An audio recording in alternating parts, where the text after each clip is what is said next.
Welcome to our piano lessons. Our goal is to provide informative, fun, and accessible piano instruction.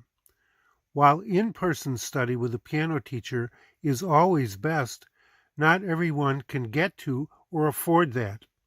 These videos are made with those people in mind. Our favorite method book is the Faber Piano Adventure Series.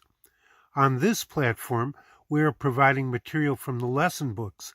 Keep an eye out for our Patreon page in the near future, where we will provide additional lessons from the performance books and also other great sources.